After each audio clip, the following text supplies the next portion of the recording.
Come on, she's so loud every night. My husband blurted out as I was trying to console our crying newborn in the living room. He came from our bedroom, his voice raised way too high. His outburst made our daughter's cries even louder. Keeping my cool, I said, "Why would you say that? Babies cry. It's the only way she knows how to communicate." I don't care. I'm beat, and her crying keeps me up all night. She's just a baby. She doesn't know any better. Always with the excuses. As her mom, can't you do something? Are you serious right now? I was beyond frustrated with him. Ignoring how upset I was, he went on. You're just making everything harder. If you're going to be like this, just take Sarah and go. At that, any warmth I had for him froze solid. I thought, is this even worth it anymore? I replied coldly, "Fine then, two can play this game. Careful what you wish for." I'm Dawn, 30 years old. I've got a pretty standard 9-to-5 job. Right now I'm 5 months into my pregnancy. As my baby bump becomes more evident, I often get questions like, "When's your due date?" or "Boy or girl?"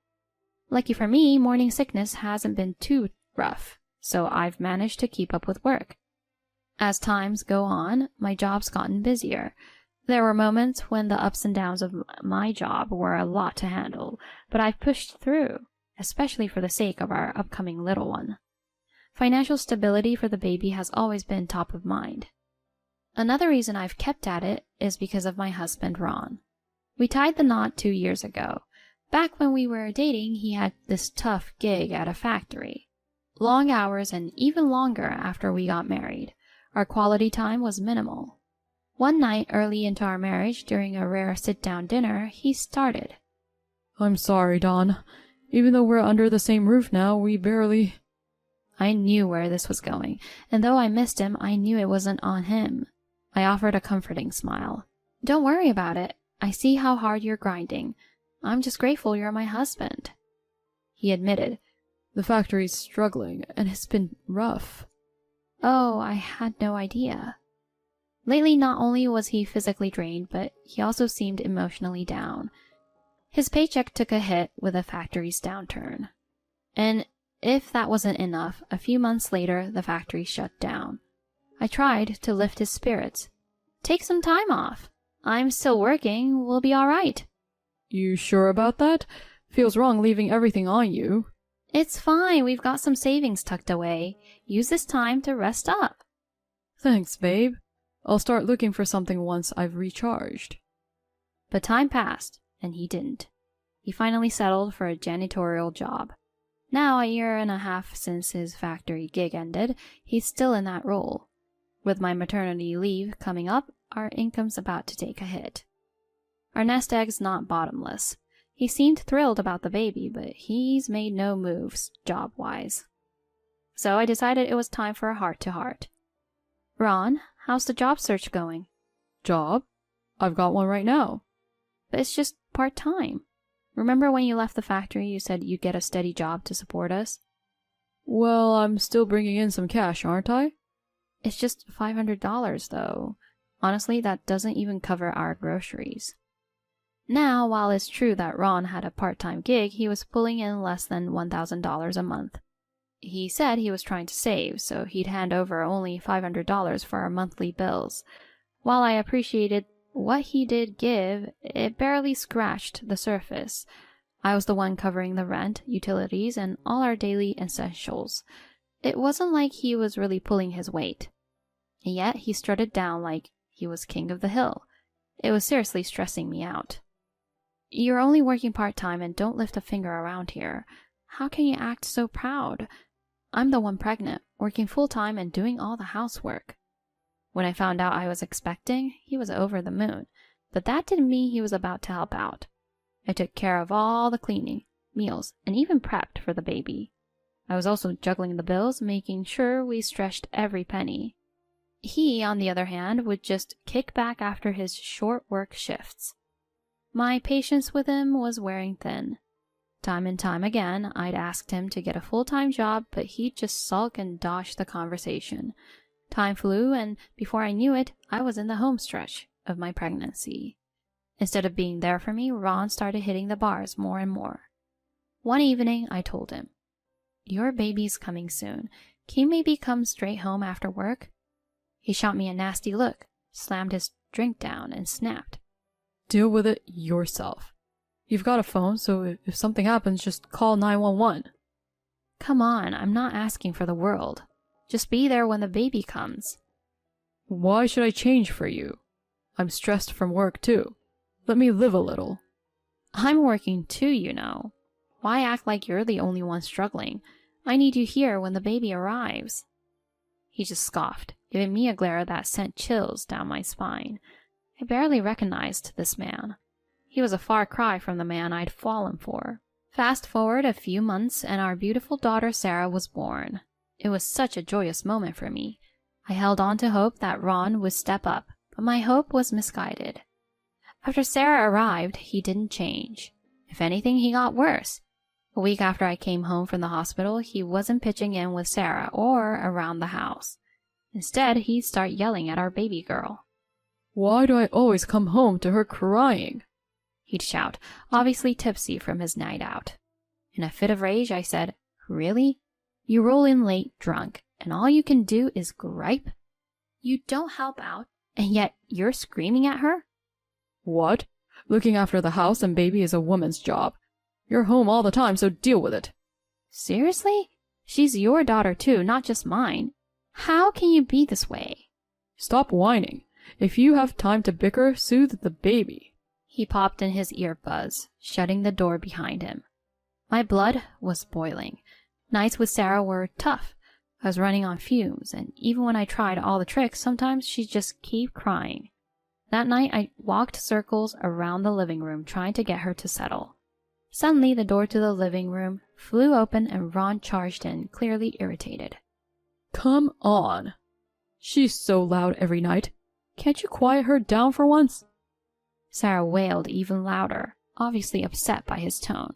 Trying to keep my cool, I told him, "Why would you say that? Babies cry. It's the only way she knows how to communicate." I don't care. I'm beat, and her crying keeps me up all night.